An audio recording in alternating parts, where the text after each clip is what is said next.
Hello student, जो आपको मैंने टेस्ट दिया था उसके सॉल्यूशन में बता रहा हूँ आज के लेक्चर में। ठीक है, पहला क्वेश्चन।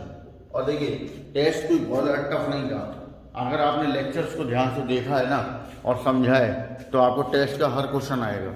ठीक है, कुछ 11th की बातें उसमें मर्ज की गई हैं, कुछ 12th की हैं। अब जैसे इसमें जो क्वेश्चन नंबर 1 है वो आपका 11th का लॉजिक है। उसमें आपसे ये बोला हुआ है कि ए के पास m एलिमेंट्स हैं, बी के पास n एलिमेंट्स हैं और ए इंटरसेक्शन बी के पास r एलिमेंट्स है। इसका मतलब ये है कि आपके पास ए में कुछ एलिमेंट है, बी में कुछ एलिमेंट है, तो दोनों फाइनाइट है। दोनों का इंटरसेक्शन लिया आपने तो उसमें r एलिमेंट है। तो आपसे ये पूछा गया है कि n a cross b intersection b cross a, इसमें एलिमेंट कितने होंगे? तो एक सिंपल लॉजिक है, r स्क्वायर होंगे हमेशा। कॉमन एलिमेंट हमेशा यही होंगे, कि आपको याद रखना है एज अ फॉर्मूला। ठीक है, मैं एक एग्जांपल समझा देता हूँ। लास्ट ईयर भी ये क्वेश्चन एक कर चुके हैं हम लोग इस टाइप का। जैसे देखिए एग्जांपल में मैंने यहां मान लीजिए 1 और 2 लिया, एक और ले लीजिए, और बी में एलिमेंट मैंने सपोज लिए a 2 और 3, दो एलिमेंट कॉमन ले लिए। ठीक, अब ज्यादा भी हो सकते हैं, ऐसा नहीं है कि यही एलिमेंट होंगे, एक आध एक्स्ट्रा भी डाल सकते हो आप, कोई दिक्कत नहीं है। क्योंकि ऐसा ना लगे कि भाई दोनों बराबर तो ले लिए। एक में m है तो 3 एलिमेंट हो गए, एक में n है मतलब 4 एलिमेंट हो गए। ऊपर नीचे भी हो सकते हैं, बराबर भी हो सकते हैं, कोई दिक्कत नहीं। अब a इंटरसेक्शन b में एलिमेंट क्या आया? 2 और 3, तो ये r एलिमेंट हो गए। ठीक, ये तो रही एक बात। अब आपने क्या किया, a क्रॉस b निकाला, a का b में मल्टीप्लाई किया, 1 into a, 1 into b, 1 into 2, 1 into 3, 2 into a, 2 into b, 2 into 2, 2 into 3, 3 into a, 3 into b, 3 into 2, 3 into 3। ये आपको मिल गया a cross b। Similarly b cross a निकाला, b cross a क्या हो जाएगा? a1, a2, a3, b1, b2, b3। अब देखिए इनसे मुझे कोई मतलब नहीं, क्योंकि ये कॉमन नहीं होंगे। नंबरों वाले देखिए, 2, 1, 2, 2, 2, 3, 2, 1, 2, 2, 2, 3, 3, 1, 3, 2, 3, 3। ये आपके पास a क्रॉस b और b क्रॉस a आ गए। क्लियर है? अब आपने क्या किया, a क्रॉस b और b क्रॉस a का लिया इंटरसेक्शन। ठीक है, a cross b cross b cross a intersection लेंगे तो देखिए कॉमन क्या आएगा। जैसे यहां पे हमारे पास एक 2, 2 है, तो यहां भी 2, 2 है, कॉमन आ रहा है, वो ले लिया कॉमन। फिर इसके बाद आपको कॉमन क्या मिल रहा है वो चेक कर लीजिए, क्या क्या और मिल रहा है। 3, 3 है, 3, 3 है, मिल गया कॉमन। फिर उसके बाद 3, 2 है, 3, 2 है, मिल गया कॉमन। फिर उसके बाद 2, 3 है, 2, 3 है, मिल गया कॉमन। और इसके अलावा कुछ आपको कॉमन नहीं मिलेगा इसमें, चेक कर लीजिए आप, कोई भी चीज कॉमन नहीं आ रही है इसके अलावा यहाँ पर। बाकी सब चीजें आ चुकी, यही जो आ रही थी वो यही है नंबर। अब जरा आप ध्यान से देखिए, number of elements in A intersection B कितने थे? 2।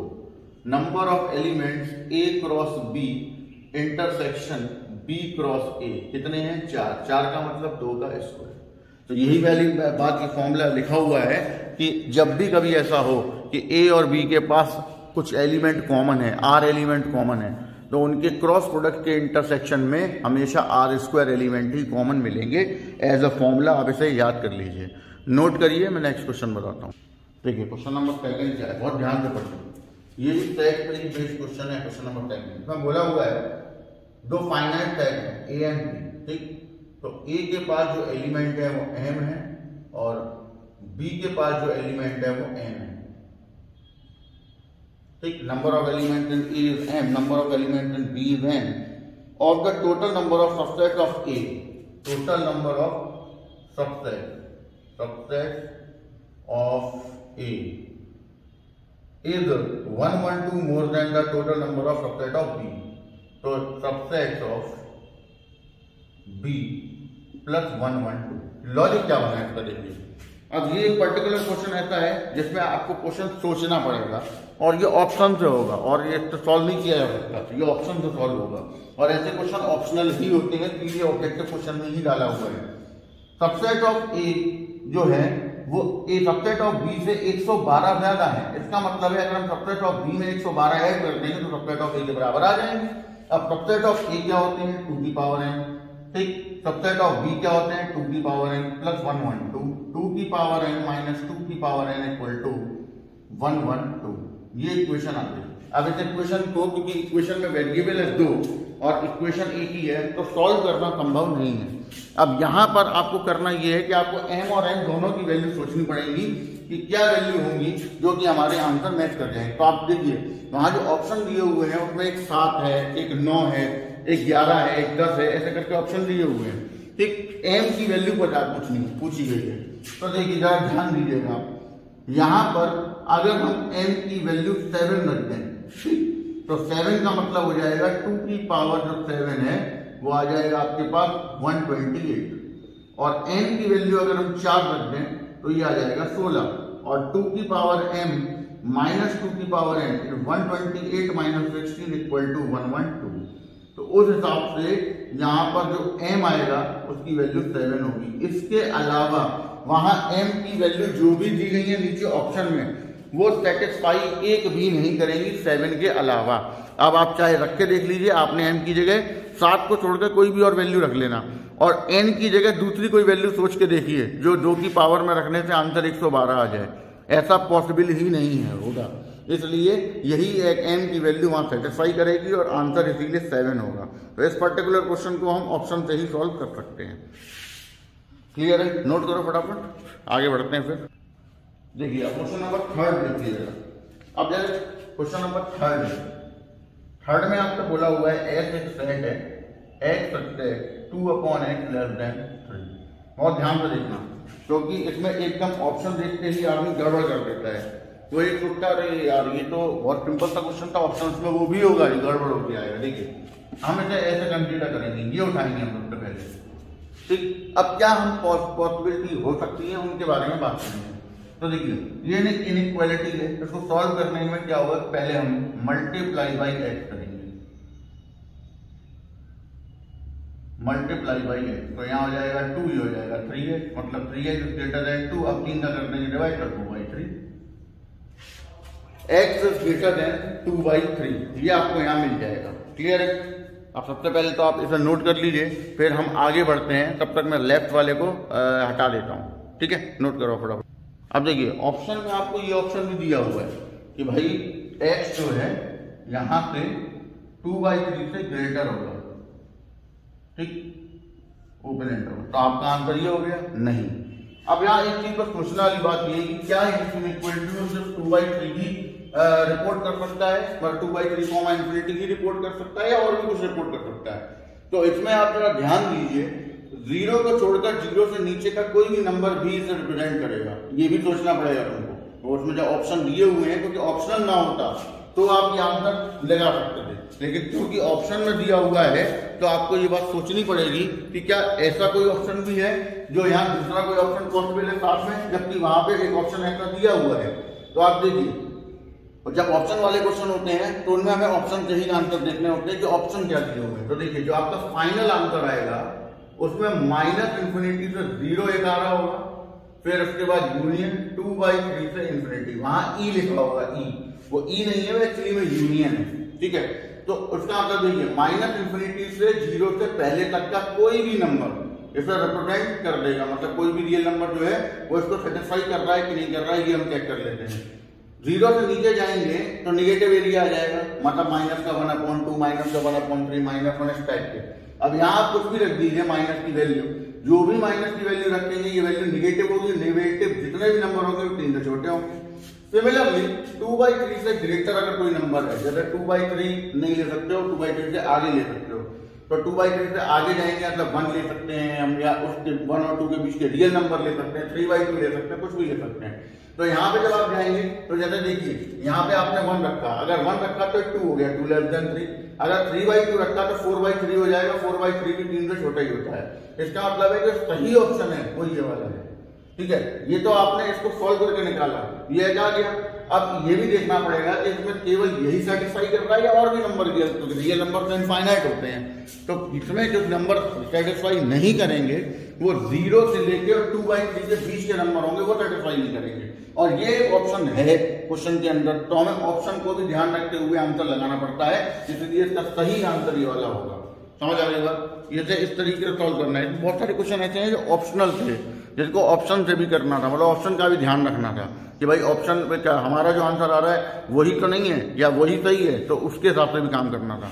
ठीक है, तो ध्यान रखिए, जब ऑप्शनल क्वेश्चन होते हैं ना तो ऑप्शन का ध्यान रखना पड़ता है कि हम जो कर रहे हैं वो सही है या वो भी ऑब्जेक्टिव है। तो एक बार चेक कर लो कि आपने जो निकाला है 2/3, केवल वही आंसर है या ऐसा भी कोई नंबर आपके पास आ रहा है जो इसके अलावा भी इसे सेटिस्फाई करेगा। तो इसके अलावा -∞ से 0 का ओपन इंटरवल भी इसे सेटिस्फाई करेगा। नोट करिए,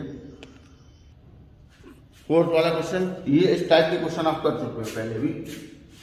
इसमें बोला हुआ है रिलेशन है R, जिसमें a, b टाइप के एलिमेंट होंगे, mod of a - b less than 0 होगा,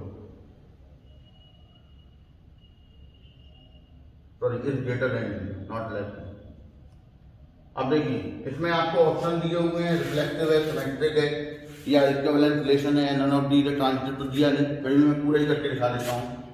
पहला रिफ्लेक्टिव, रिफ्लेक्टिव क्या कहता है कि if for all a belongs to एक सेट है, ठीक, देन a, a R में होना चाहिए। ये कब होगा?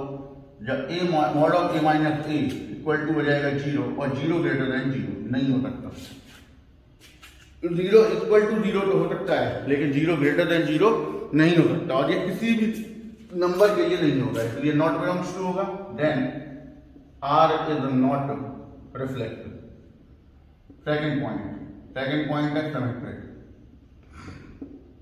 इसमें है if a, b belongs to R, मतलब mod of a - b greater than 0। हमने इसमें से माइनस लिया बाहर, तो आ गया ये मॉड के अंदर माइनस प्लस हो जाएगा, ग्रेटर देन 0। इसका मतलब है कि b, a भी R में जाएगा, तो R इज सिमेट्रिक। मतलब इसमें ये तो पता चल गया कि सिमेट्रिक तो होगा। अब आ जाओ अल्टरनेटिव से, तीसरी कंडीशन। ट्रांजिटिव क्या कहता है? If a, b belongs to R, मतलब mod of a - b greater than 0, b, c belongs to R, mod of b - c greater than 0। तब हम लेंगे मॉड ऑफ a - b। मैं आपको बता चुका हूं, मॉड जब भी आएगा तो ट्राइंगल इनइक्वालिटी का इस्तेमाल करते हैं, तो हम इसमें एक b ऐड कर देंगे, एक b माइनस कर देंगे। Mod of a - c less than equal to, दोनों अलग अलग हो जाएंगे। Mod of a - c less than equal to, हमें दोनों 0 दिए हुए हैं, बट आना चाहिए था mod of a - c greater than 0, तो दे आर कॉन्ट्राडिक्टिंग। ये आपस में एक दूसरे को कॉन्ट्राडिक्ट कर रहे हैं, और कॉन्ट्राडिक्ट कर रहे हैं, then R is not transitive.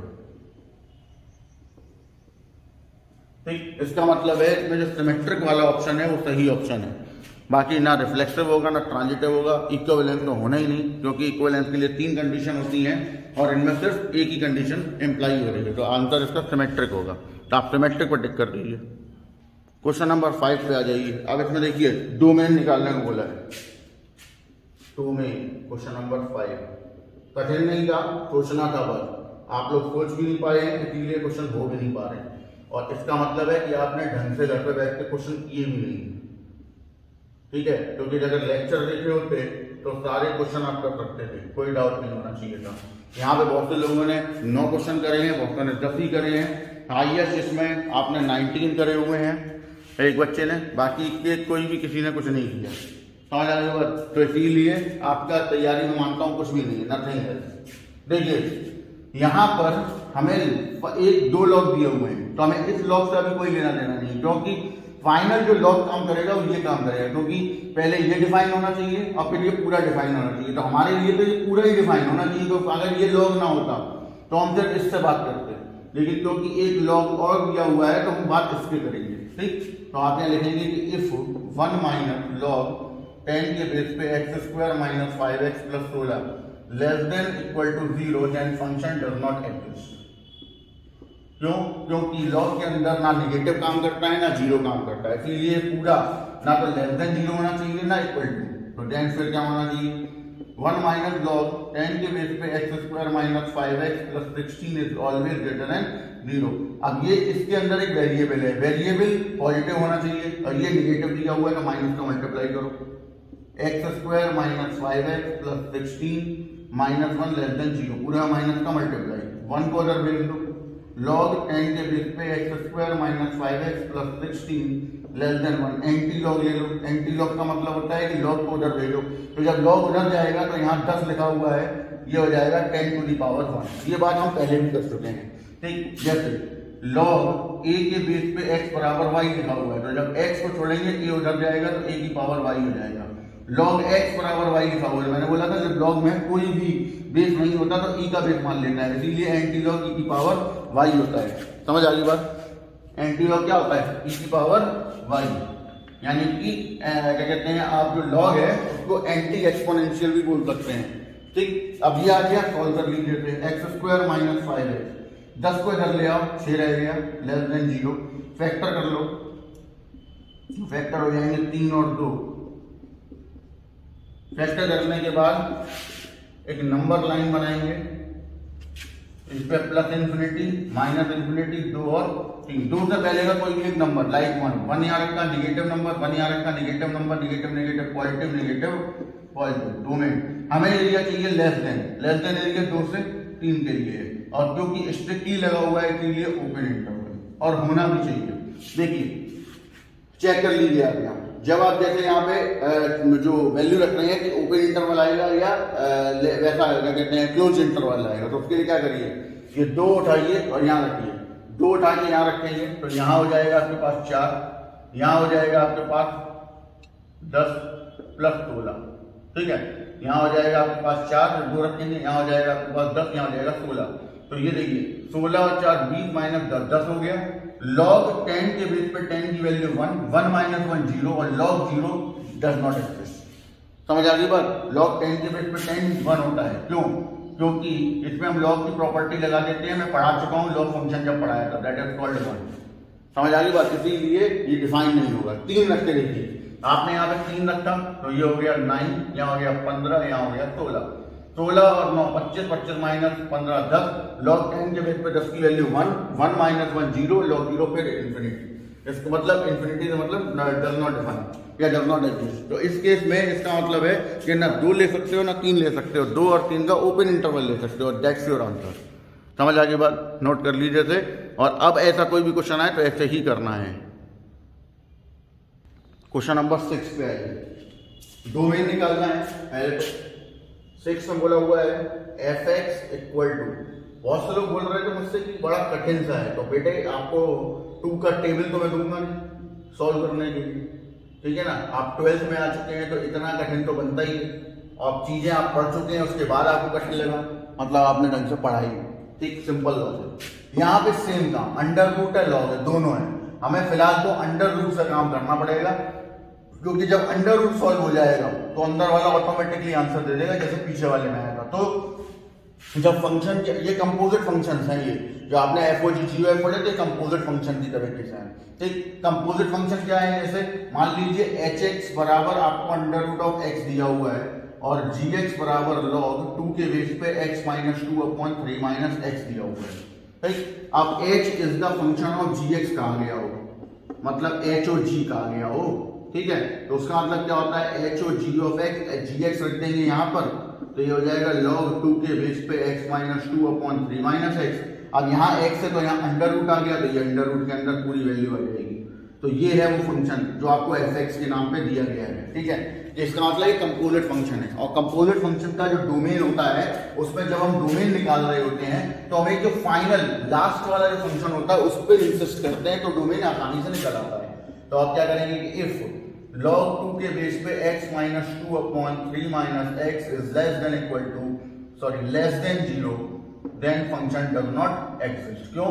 Negative हो गया अंडर रूट के अंदर तो इमेजिनरी आ जाएगा, वो होना नहीं चाहिए। तो फिर क्या होना चाहिए, देन log 2 के बेस पे x minus 2 upon 3 minus x is always greater than equal to 0। इसको ले जाओ एंटी लॉग बना के सामने, सामने ले जाओगे तो ये 2 की पावर 0 बन जाएगा, 2 की पावर 0 बन जाएगा मतलब कि 1 बन जाएगा। अब 1 को इस साइड लेंगे तो x minus 2 upon 3 minus X minus 1 is greater than equal to 0। याद रखिए इनइक्वलिटी का अगला रूल है, पढ़ चुके हैं यहाँ पे इनइक्वलिटी कि अगर राइट साइड में कोई भी नंबर हो तो उसे पहले 0 बनाना पड़ता है, इसलिए 1 को इधर लाना पड़ा। अब आप लेंगे एलसीएम, एलसीएम लेंगे तो आएगा x minus 2 LCM 3 plus X upon 3 minus X is greater than equal to 0, 2x minus 5 upon 3 minus X is greater than equal to 0 plus infinity और माइनस इन्फिनिटी। एक बार इसे 0 किया 5/2 मतलब 2.5 जो कि 3 से छोटा होगा, ऐसे 0 किया तो 3। अब 5/2 से पीछे का एक नंबर, 2/5 से पीछे का एक नंबर लाइक 1 ले लिया, जैसे 1 लिया ये निगेटिव हो गया, ये पॉजिटिव हो गया, पॉजिटिव निगेटिव, निगेटिव को रिप्रेजेंट करते हैं तो ये आ गया ऑप्शन। ठीक, डोमेन क्या हुआ, आपको कैसा एरिया चाहिए, ग्रेटर एरिया चाहिए। ग्रेटर का मतलब कैसा एरिया होना चाहिए, पॉजिटिव, पॉजिटिव मतलब 5/2 से 3 तक। अब सवाल आता है कि इक्वल लगा हुआ है तो क्या हम इक्वल लगे के हिसाब से क्लोज इंटरवल लगा दें? नहीं, मैंने क्या बताया था, तरीका देखिए जरा ध्यान से। आपने ये 3 उठाया और 3 को उठा के यहाँ रख दिया तो ये इन्फिनिटी हो जाएगा, तो वैसे ही डज नॉट एग्जिस्ट हो गया। इसका मतलब है 3 पे तो ओपन इंटरवल लगेगा ही लगेगा, पक्की बात है, क्योंकि 3 रख ही नहीं सकते, इन्फिनिटी हो रहा है। 5/2 उठा के यहाँ रखिए जरा, 5/2 यहाँ कहीं भी रख दो, 5/2 जैसे यहाँ रखा तो यहाँ आया 1/2, यहाँ 5/2 रखा तो आया 1/2, 1/2 कैंसिल हो गया, log 1 आउट 0 हो गया, 0 इज इक्वल टू 0, इसका मतलब है ये क्लोज इंटरवल है। समझ आ गई? तो ऐसे मैं चेक करना बता चुका हूँ जब आपको डोमेन निकालना सिखाया जाता है। क्लियर है? तो इसलिए याद रखिए मेथड वही चल रहे हैं जो आपको सिखाए गए हैं। मैंने बोला था कितना भी कठिन डोमेन हो, आपको जो मेथड बताए हैं अगर आपने उसे ध्यान से पढ़ा हुआ है तो आपके आंसर्स बिल्कुल करेक्ट आएंगे। नोट कर लीजिए, इसे टिक कर लेना। अब देखिए ये जो 7 क्वेश्चन है ये है कठिन। अब इसमें क्या करना है 7 वाले में, ये वाकई में टफ क्वेश्चन है। रेंज बोली गई है 16 माइनस एक्स सी 2x minus 1 plus 20 minus 3x सी 4x माइनस 5। थोड़ा लेंदी भी है, ठीक है, ऑब्जेक्टिव के हिसाब से देखा जाए तो ये थोड़ा लेंदी क्वेश्चन है और नो डाउट कि टफ है।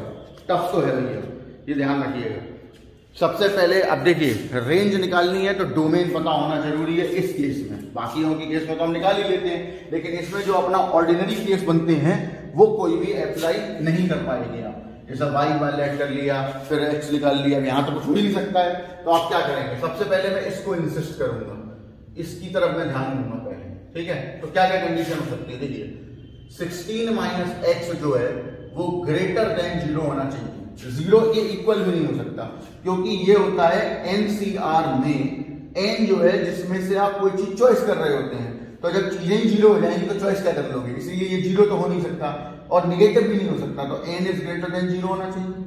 r जो है वो ग्रेटर देन इक्वल टू 0 हो सकता है, मतलब r जो है जो चूज कर रहे हो तुम वो या तो एक भी चूज मत करो या एक से ज्यादा चूज करो, निगेटिव नहीं हो सकता बट 0 ही हो सकता है। और तीसरी कंडीशन होती है n is always greater than equal to r। ये 3 कंडीशन आप कहीं पे नोट कर लीजिए, आगे भी काम आएंगी। एनसीआर के लिए 3 कंडीशन आपके लिए अप्लाई होती हैं, ये 3 ही कंडीशन हो सकती है, इसके अलावा कोई चौथी कंडीशन नहीं हो सकती है। N is greater than equal to R, क्योंकि एन है जिसमें से चॉइस कर रहे हो और आर जो है जैसा चॉइस किया जा रहा है, तो जिसमें से चॉइस हो रहा है वो या तो आर के इक्वल होगा, मतलब 5 चीजें थी 5 निकाल ली, या 5 में से 4 या 5 में से 3 या 5 में से 2, 5 में से 1 या 5 में से 0।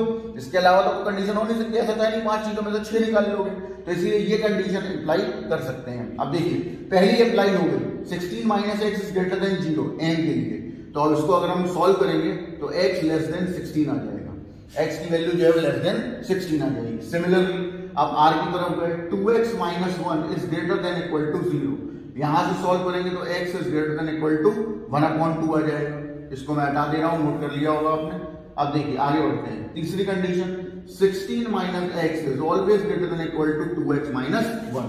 दोनों तरफ से पहले x हटाएंगे तो इधर हो जाएगा 17, इधर हो जाएगा 3, क्योंकि दोनों तरफ से x हटाने के लिए x को उधर ले जाना पड़ेगा तो प्लस करेंगे, 1 को इधर लाना पड़ेगा तो 1 इधर प्लस करेंगे, एक और इधर प्लस करेंगे तो कैंसिल हो जाएगा। सॉल्व करके ही आएगा, तो यहां से x की वैल्यू क्या आ जाएगी, x जो आएगा लेस देन इक्वल टू 17/3 आ जाएगा। अब जरा ध्यान दीजिएगा, इन तीनों कंडीशन को मैं अप्लाई करूंगा एक दूसरे के ऊपर। कंडीशन क्या बनेगी, देन बोला है, जरा ध्यान दीजिएगा, यहां पर x जो है वो 1/2 से ग्रेटर होना चाहिए। 1/2 से ग्रेटर हो गया। फिर यहां पर बोला है कि ग्रेटर देन इक्वल टू और लेस देन इक्वल टू 17/3 होना चाहिए, तो ये ले लिया। क्लियर है? ऊपर वाला क्यों नहीं लिया? क्योंकि देखिए 17/3 आपको अगर सॉल्व करना है 3 का डिवाइड करके देखिए यहां बोल रहा है x 16 से नीचे हो और ये बोल रहा है 17.3 से नीचे हो, तो दोनों कंडीशन तो एक साथ पॉसिबल है नहीं, ना ही पॉसिबल होंगी। तो आप क्या करेंगे, छोटी कंडीशन उठा लीजिए। देखिए बताता हूं मैं, 3 से डिवाइड करो इसे, तो 3 से जब आप डिवाइड करेंगे तो ये 6 पॉइंट समथिंग कुछ आएगा, ठीक है, सॉरी 5 पॉइंट समथिंग कुछ आएगी वैल्यू। मान लीजिए 5.2 आ रही है, यानी x जो है वो 5.2 से या तो बराबर हो या उससे छोटा हो और 16 से भी छोटा हो। तो अगर 16 मैंने ले लिया और 14 आंसर में रख दिया, मान लीजिए 16 से छोटा आपने 14 ले लिया, तो 14 16 से तो छोटा होगा लेकिन 17/3 से छोटा तो ना होगा। समझ आ रही बात? तो हमको एक ऐसी कंडीशन लेनी है जो दोनों को अप्लाई करेगी, तो हो चुकी, इसको भी करे इसको भी करे, तो हमने इसलिए 5/2 से छोटा ले लिया, 17/3 से छोटा ले लिया, क्योंकि 5/2 भी लोगे मतलब 17/3 का मतलब ही 5/2 है, 5.2 है, 17/3 भी लोगे तो वो भी 16 से छोटा है, इस वजह से ऐसी कंडीशन ली गई। तो अभी ये नहीं छोड़ देते हैं, इसको बाद में इंप्लीमेंट करेंगे। Question number 1। अब आ जाइए दूसरी कंडीशन में, सेम काम यहाँ होगा। 20 - 3x is greater than 0, 3x - 20 less than 0, x less then 20/3। एक कंडीशन यहां से बन गई। 4x - 5 is greater than equal to 0, x is greater than equal to 5/4। दूसरी यहां से बन गई। तीसरी 20 - 3x is always greater than equal to 4x - 5। ठीक, सॉल्व भाई। 7x is less than equal to 25, x less than equal to 25/7। अब करो इन्हें कंबाइन, तो जो फाइनल कट आएगा वो क्या होगा जरा देखते हैं। x की वैल्यू, तो x की value less than equal to 25/7 होनी चाहिए, ये रहा। और अब इन दोनों की तरफ ध्यान देंगे, ठीक है, कि x की वैल्यू 25/7 होगी या 20/3 होगी, तो दोनों में ही लेस लगा हुआ है, तो जरा इस पर ध्यान दीजिए। अब देखिए 20/3 और 25/7 में बड़ा कौन है पहले हम ये देख लेते हैं, या छोटा कौन है, क्योंकि उसी के हिसाब से मैनिपुलेशन होगी। जैसे ये है, तो ये मान लीजिए आप 6.3 के समथिंग, ठीक, मान के चल रहे हैं, वो तो कुछ ना कुछ तो आ ही रहा होगा, बट 6 पॉइंट समथिंग आएगा। फिर उसके बाद 6.6 आएगा, ठीक। इसके बाद यहां डिवाइड करिए जरा, तो यहां आ गया आपके पास 7, 3.5।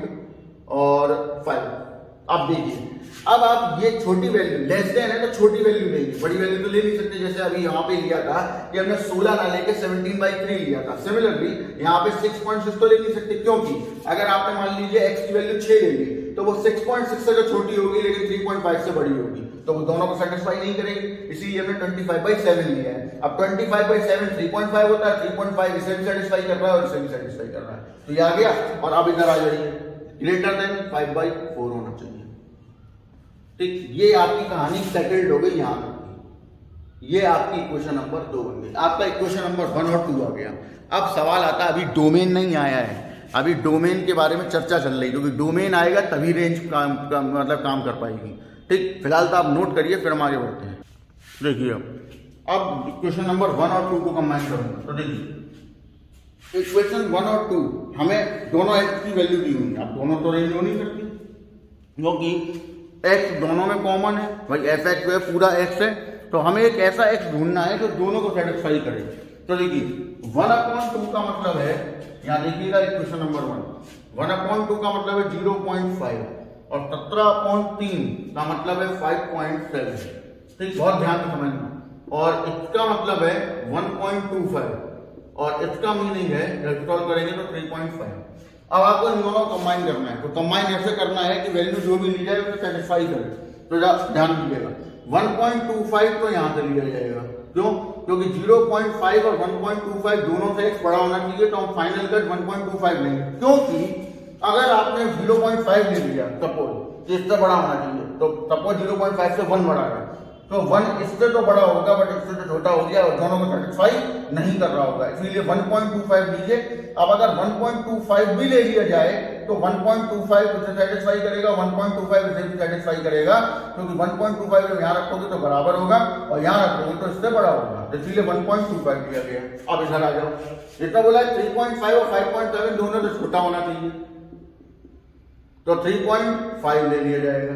क्यों? क्योंकि अगर आपने 5.7 लिया सपोज, इससे छोटा होना चाहिए, और आपने 5 ले लिया तो 5 इससे तो छोटा होगा बट इससे बड़ा हो जाएगा, तो दोनों में से कॉमन क्या आएगा 3.5। तो आपका जो फाइनल का टैक्स होगा वो ये होगा। ये तो सेटिस्फाई कर नहीं सकता, क्यों? क्योंकि यहाँ हम ये भी जानते हैं कि ये जो एन और आर होते हैं, ये एन है ये आर है, ये एन है ये आर है, इसमें एक्स की वैल्यू नॉन इंटीजर नहीं होनी चाहिए। क्योंकि क्या मतलब है जरा देखिएगा, इसका क्या मतलब है या इसका क्या मतलब है कोई मतलब? आधी चीज थी उसमें से आधी चॉइस कर दी, क्या मतलब है इसका? आधी तो होती नहीं है, या तो 1 होती है, या तो 2 होती है, या तो 3 होगी, इसीलिए ये नॉन इंटीजर नहीं होने चाहिए एन और आर। तो 1.25 से लेके 3.5 तक कितने ऐसे नंबर हैं जो रेंज में आ सकते हैं, सॉरी इसमें डोमेन में आ सकते हैं? तो डोमेन में केवल 2 नंबर आएंगे, एक 2 और एक 3। इसका मतलब इसका जो डोमेन होगा वो 2 और 3 होगा, ये इसका डोमेन है। ठीक, अब डोमेन में केवल 2 ही नंबर आ रहे हैं, इसके अलावा कोई नंबर सेटिस्फाई करेगा नहीं। आप क्या करके देखेंगे, इनके बीच यहां से लेके यहां तक केवल 2 ही नंबर सेटिस्फाई करेंगे, 2 और 3, क्योंकि हमें केवल इनके बीच में 2 ही इंटीजर मिल रहे हैं, एक 2 मिल रहा है और एक 3 मिल रहा है। अब ये निकल आया। अब आप रेंज के बारे में बात करेंगे, तो जरा ध्यान दीजिए, मैं घर का आपको ब्रश कर देता हूँ। रेंज में क्या होता है, डोमेन में जो हम इनपुट डालते हैं, जब वो रेंज में डाल के वैल्यू आती है तो वही आपका इनपुट आउटपुट हो जाता है। यानी जब x बराबर आप 2 डालेंगे यहाँ, ठीक, तो पहली वैल्यू क्या आएगी, यहाँ देखिए यहाँ 2 रखा है, तो 14c3 प्लस 14c3, दोनों 14c3 आ जाएंगे। यहाँ आ जाएगा 2 इंटू 14c3 मतलब 2 into 14 factorial upon 3 into 11 factorial,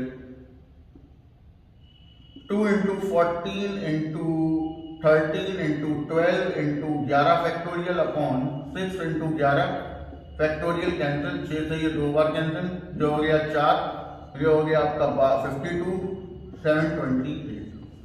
ठीक, ये आपका f2 आ गया। अब f3 निकालेंगे, x बराबर 3 पे 3 रख लेंगे यहाँ, तो 3 रखा तो यह हो गया 13, यहाँ 3 रखा तो हो गया 5, यहाँ 3 रखा तो हो गया 11, यहाँ 3 रखा तो हो गया 7। सॉल्व कर लीजिए, 13 फैक्टोरियल 5 और ये हो गया 8 फैक्टोरियल।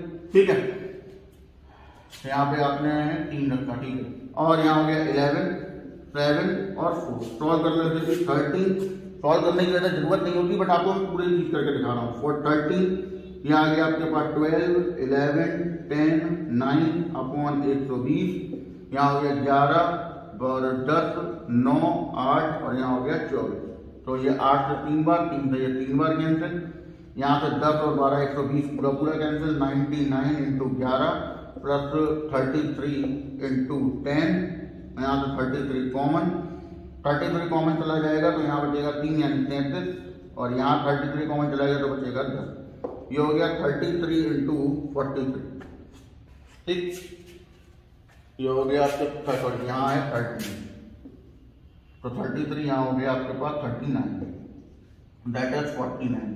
मल्टीप्लाई आप कर दीजिए 49 इंटू 33, ये हो गया 27, 12, 27, 9 और 11 कैरी 1, 2 4 41, 4 12 4 16, 1617।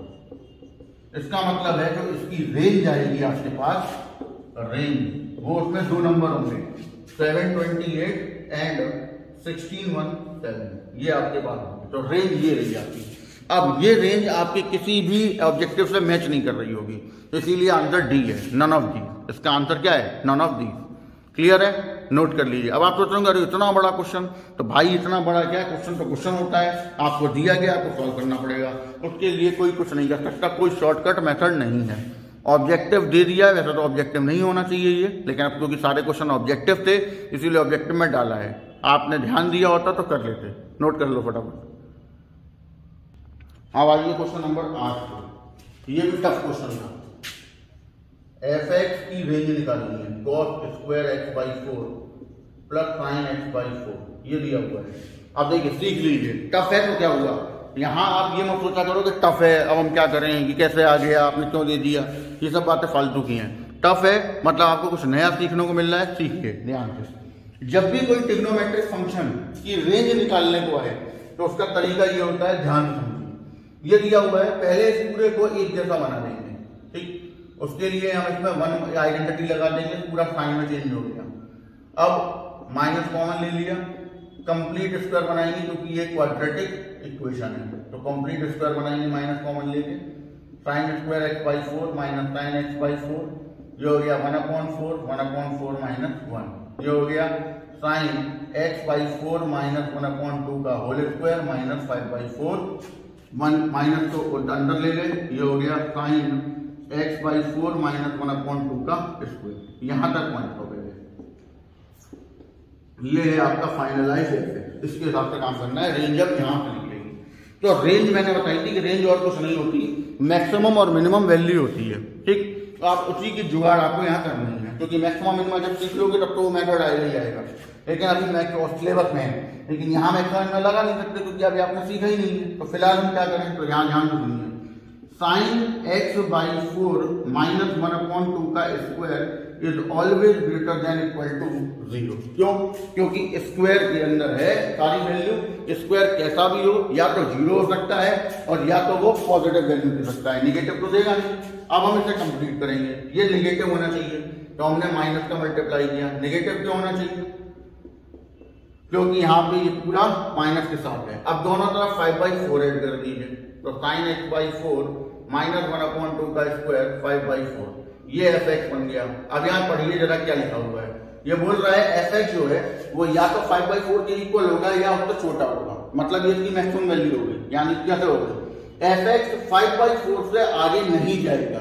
क्या बोल रहा है, 5/4 के बराबर ले लो या उससे छोटी कोई वैल्यू ले लो, उससे बड़ी कोई वैल्यू ले नहीं सकते। जब आगे जा नहीं सकते तो मैक्सिमम वैल्यू हो गई ना, इसके आगे तो आप जा ही नहीं पाओगे। ये मैक्सिमम है, आपकी लिमिट है, ये इससे आगे नहीं जा सकते, मैक्सिमम हो गई।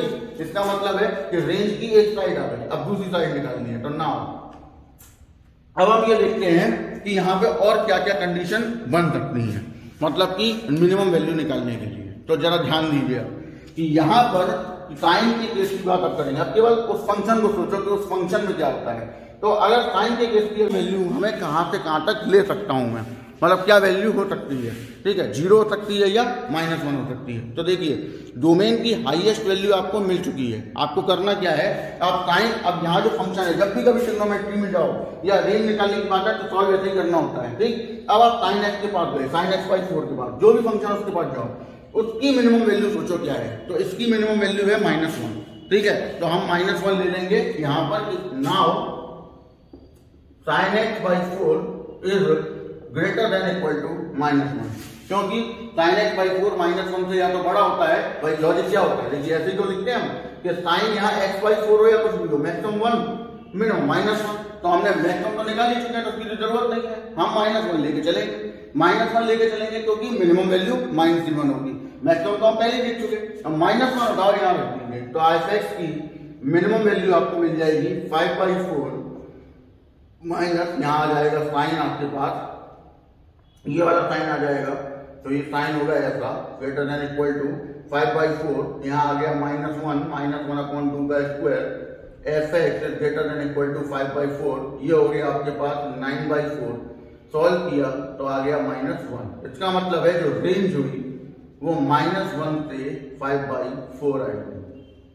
That's your answer. क्लियर है? इस तरीके से इस वाले क्वेश्चन को करना था। टफ था, मैं जानता हूं टफ है, लेकिन और भी क्वेश्चन थे बेटे, 30 क्वेश्चन थे। बहुत से लोगों ने केवल 19 ही रखे हैं, मैक्सिमम 19 तक हुए हैं। और इसका मतलब है कि आपने बहुत सारे क्वेश्चन छोड़े हैं, ठीक है।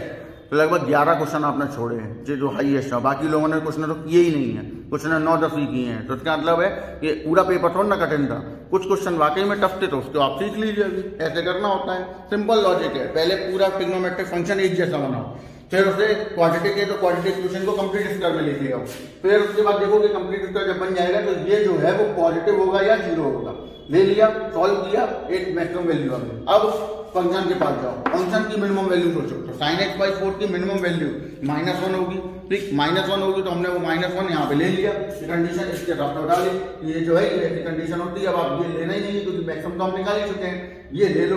अब इस कंडीशन को जब यहाँ अप्लाई करोगे तो साइन इक्वल की जगह ये अलग साइन आ जाएगा, फंक्शन आ गया, क्योंकि फंक्शन की तरफ ही ग्रेटर देन हुआ है। तो फंक्शन आपका एफ एक्स है, इसलिए उसकी तरफ ग्रेटर देन इक्वल टू लगा दिया।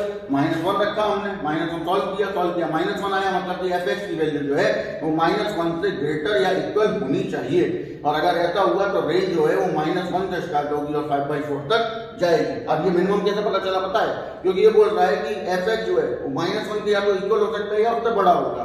-1 का छोटा नहीं हो सकता, तो इसकी मिनिमम वैल्यू होगी, क्योंकि -1 से नीचे तो अब जा ही नहीं पाएगा। ठीक है ना, ऐसे सॉल्व करना था, नोट करो इसको फटाफट। अब देखिए 9 पे आइए। अब ये ग्राफ का क्वेश्चन था, मैंने बोला ही था भाई ग्राफ मोस्ट इंपॉर्टेंट है, आपको करना है अगर ग्राफ के क्वेश्चन तो ग्राफ सीखने पड़ेंगे, सीखे होंगे तो आप आराम से कर लेंगे। ऑप्शन से आंसर पे जाएंगे, बट पहले आप ये देख लीजिए कि इसे सॉल्व तब आपको आसानी मिलेगी। ये है आपके पास पूरा कार्यक्रम, तो यहाँ देखिए if x² - x - 30 equal to 0 then function gives 0/0 मतलब डज नॉट एग्जिस्ट। इस पे ये फंक्शन डज नॉट एग्जिस्ट रहेगा हमेशा।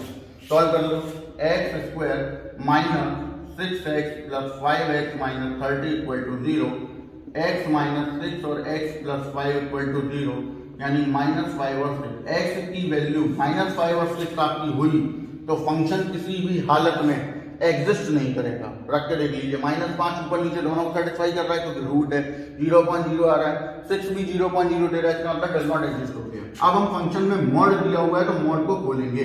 ठीक, अब मॉड को खोलते हैं तो केवल मॉड की तरफ ध्यान देते हैं, जरा ध्यान दीजिएगा।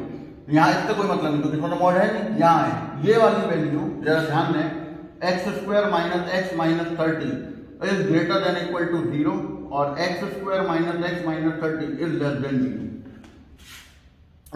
अगर ग्रेटर देन 0 हुई तो यहाँ 1 आ जाएगा, लेस देन 0 हुई तो -1 आ जाएगा। कैसे पता चला?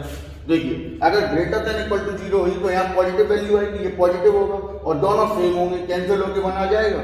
सिमिलरली अगर नेगेटिव हुई तो ये नेगेटिव आ जाएगा, कैंसिल होकर -1 आ जाएगा। तो ये दो कंडीशन हो गई। अब हमने मॉड कैसे बोला, तो आपको बार बार बताना पड़ रहा है कि मॉड ऑफ x को तो कंडीशन ये लेते हैं, x is greater than equal to 0 plus x is less than 0 minus x।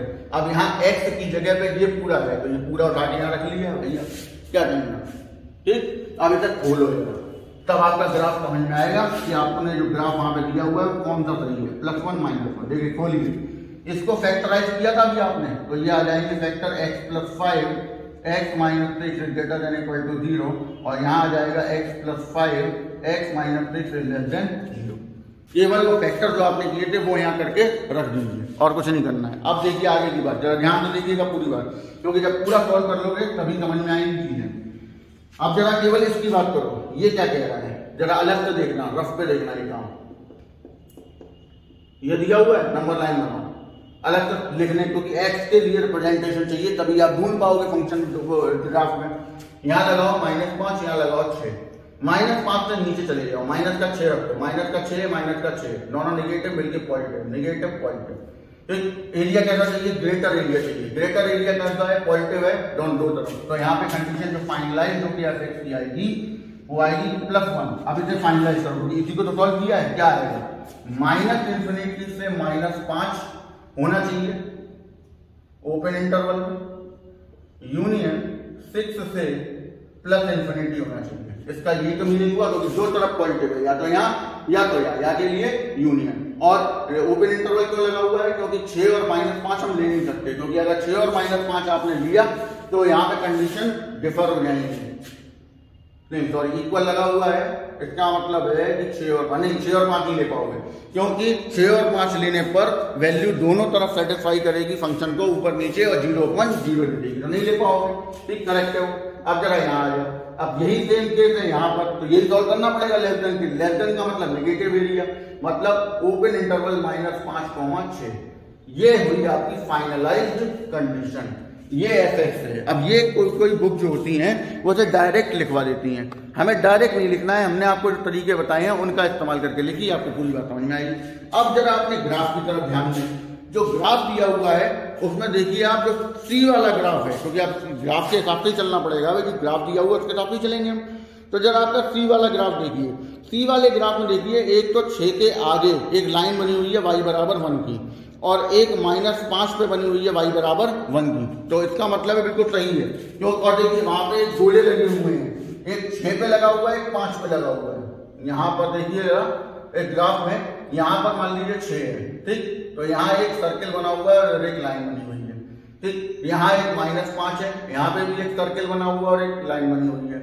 ये y = 1 है, ये भी y = 1 है, ठीक है, दोनों पे 1 है, क्योंकि दोनों ही कंडीशनों पे 1 आ रही है। और ये लाइन बनी क्यों है, क्योंकि वो बोल रहा है कि 6 के आगे पूरे कंटिन्यूसली वैल्यू आ रही है, 6 के आगे पूरी कंटिन्यूस वैल्यू आ रही है, बट 6 पे कोई वैल्यू नहीं आ रही, 0.0 आ रहा है। -5 के नीचे सारी वैल्यू आ रही है, -5 के नीचे निगेटिव में सारी वैल्यू आ रही है, -5 पे कोई वैल्यू नहीं आ रही, और वैल्यू आ क्या रही है, y बराबर 1 आ रहा है। तो ये लाइन हो गई।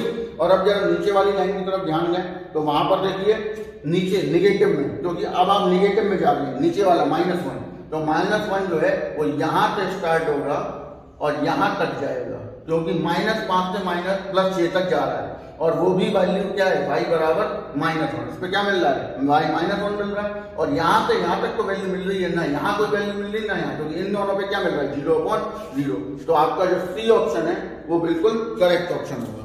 समझ आ गई बात, क्लियर है? ये इस तरीके से सॉल्व करना था, सीख लीजिए ऐसे क्वेश्चन को सॉल्व करना। कॉम्पिटिटिव एग्जाम्स वगैरह में ऐसे ही क्वेश्चन पूछे जाते हैं, तब आप देखते हैं कि अरे पढ़ा तो पूरा था, समझ में कुछ नहीं आया, करें कैसे, तो ये ऐसे किया जाएगा। नोट करिए फटाफट। अब आइए क्वेश्चन नंबर 10 पे। अब देखिए 10 में क्या दिया हुआ है, fx, इसको भी सीख लो कैसे किए जाते हैं इस टाइप के क्वेश्चन, बड़े काम आने वाले क्वेश्चन है बेटे, सीख लीजिए, फ्री में मिल रहे हैं। समझ आ गई बात? इसी के 1.5 लाख जमा करोगे तुम कोचिंग करने जाओगे जब। समझ आ गई बात? इसीलिए पूरी बात समझ लो।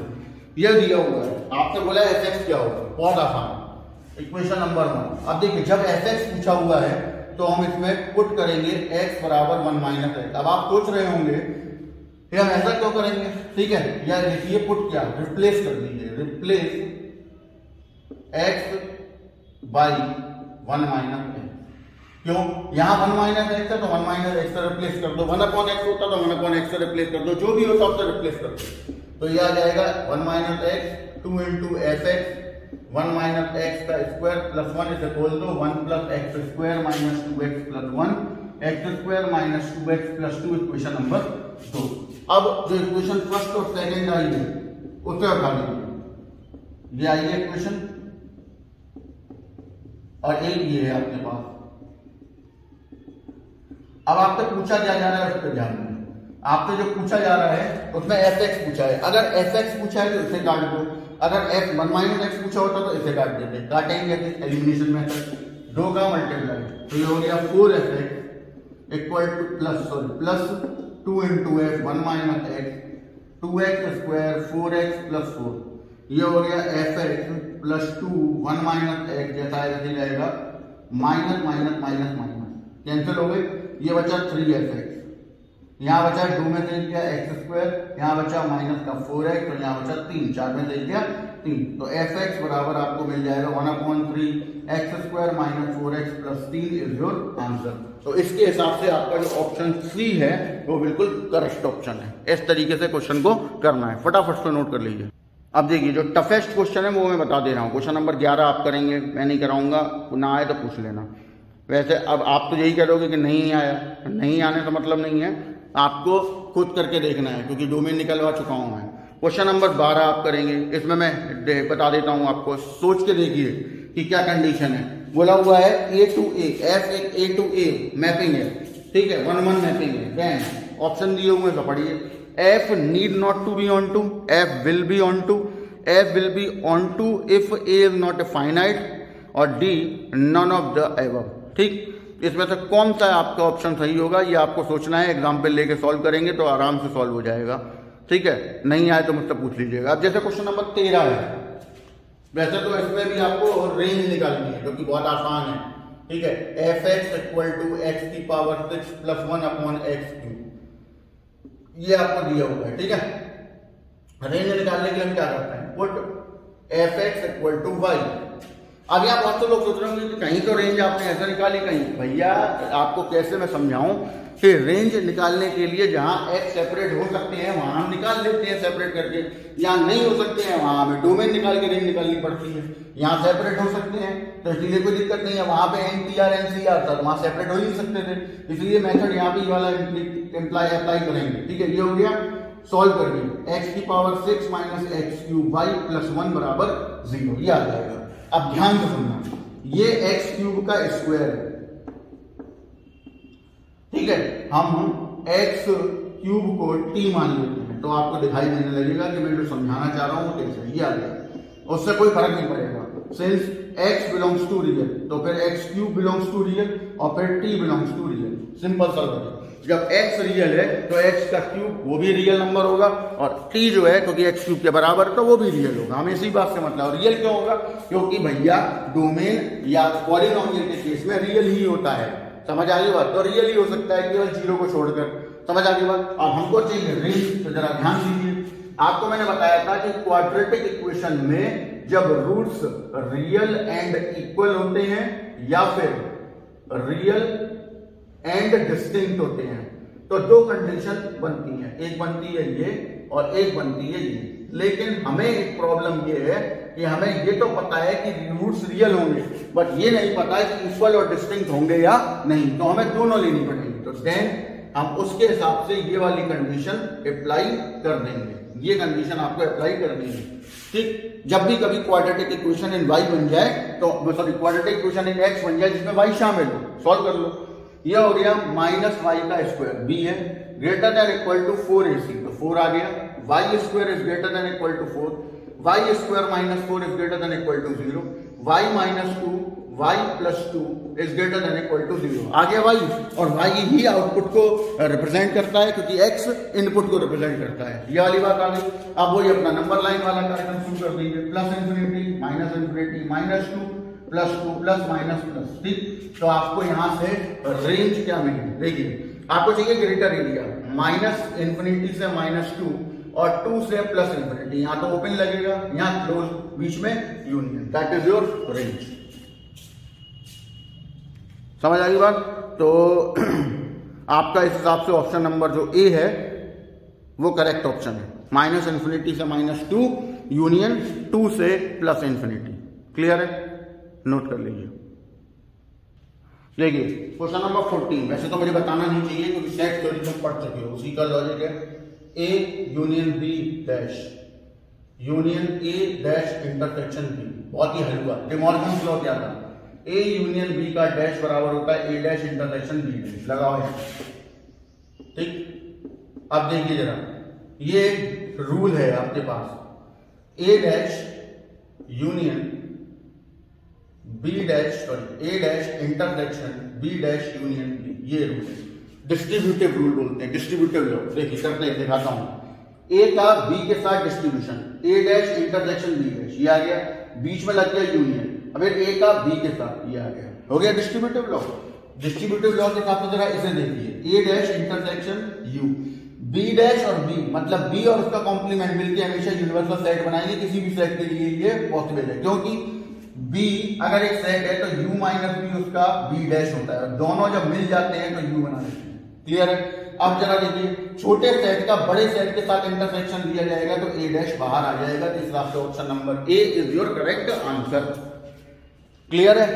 सब आपको रहे होंगे कि भैया आपको कैसे पता चला ए डैश छोटा है? तो मेरे भाई जब ए यू का यूनिवर्सल सेट है मतलब सबसेट है और ए डैश, तो वो भी यू के अंदर ही होगा, ऑब्वियस सी बात है। तो यू बड़ा होगा, ए छोटा होगा, ए डैश भी छोटा होगा। ए डैश और यू का जब इंटरसेक्शन लेंगे तो छोटा एलिमेंट बाहर आ जाएगा। क्लियर है? चलिए नोट करिए तो फटाफट से हम क्वेश्चन नंबर 15 पे आते हैं। वो आप करेंगे क्योंकि इस टाइप के क्वेश्चन में रिलेशन में करा चुका हूं कि कितने ऐड करें ऑर्डर्ड पेयर्स हो कम से कम, जो कि ये इक्विवेलेंस रिलेशन बन जाए या सिमेट्रिक बन जाए। इस टाइप के क्वेश्चन अपन कर चुके हैं। क्वेश्चन नंबर 16 आप करेंगे, सेम क्वेश्चन है तो कोई दिक्कत नहीं होनी चाहिए आपको। ठीक है? जो क्वेश्चन मैं करा चुका हूं उनको दोबारा नहीं कराया जाएगा, आप कर चुके हो उसको कई बार, इसीलिए आप खुद करिए, ज्यादा बेटर रहेगा। ठीक है? इसके बाद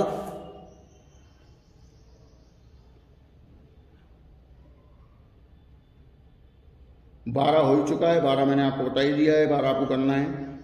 जो क्वेश्चन आपके लिए टफ थे वो मैं बताता चल रहा हूं साथ के साथ। अब जो क्वेश्चन आप कर सकते हो वो खुद करो यार। क्वेश्चन नंबर 18 डोमेन निकालना है, बता चुका हूं मेथड क्या रहता है अंडर रूट के अंदर का, आप करेंगे।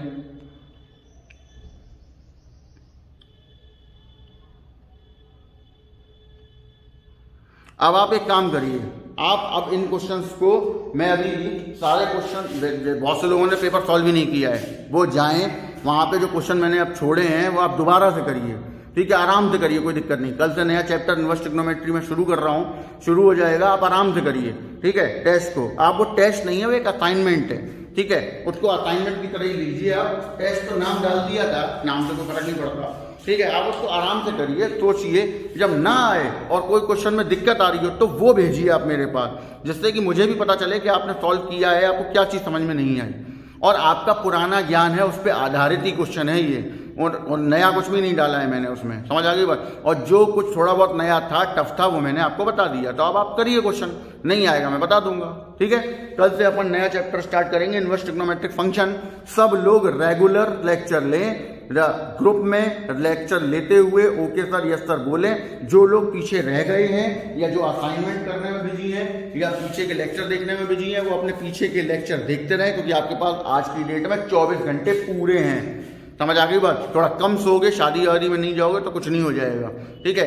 केवल काम करो, पढ़ना स्टार्ट करो, क्योंकि हर साल प्रमोट नहीं किया जाएगा, ये बात आप याद रखिए। और प्रमोट कर भी दिया गया तो कॉम्पिटिटिव एग्जाम्स का प्रमोट नहीं करेंगे ना, नौकरी देने में कोई प्रमोट किया जाएगा। तो उसके लिए आपको पढ़ना ही पड़ेगा, नॉलेज तो गेन करनी ही पड़ेगी। 2021-22 का नया सिलेबस पेपर में आगे उसमें आ गया है, सीबीएसई की साइट से डाउनलोड कर लीजिए। सिलेबस तो वही है, पैटर्न चेंज है, क्योंकि अब जो क्वेश्चन आएंगे वो कॉम्पिटिटिव बेस्ड होंगे, वो ऑब्जेक्टिव रीजन एजर्शन वाले क्वेश्चन ज्यादा होंगे, और ये वही कर पाएगा जिसने पूरा लेक्चर ध्यान से पढ़ा होगा, ठीक है। तो अब आप कोर्स मत चिल्लाओ, आप ये देखो कि आपको कोर्स भी करना है, साथ के साथ पूरी चीजें अटेंड भी करनी है। तो कल के लेक्चर से आप लोग रेगुलरली लेक्चर लीजिए। पीछे का लेक्चर अगर छूट गए तो धीरे धीरे करके कंप्लीट करते चलिए, क्योंकि पिछला जो फंक्शन का लेक्चर है वो अब यहाँ पर इनवर्स ट्रिग्नोमेट्री में उतना यूज नहीं होगा, और जितना यूज होगा वो आप पढ़ चुके हो। क्लियर है? तो आराम से बैठिए, करिए, कल से साथ में रहिए, लेक्चर को देखिए, लेक्चर इकट्ठे मत करिए, चाहे जो भी हो। क्लियर है? चलिए बाय।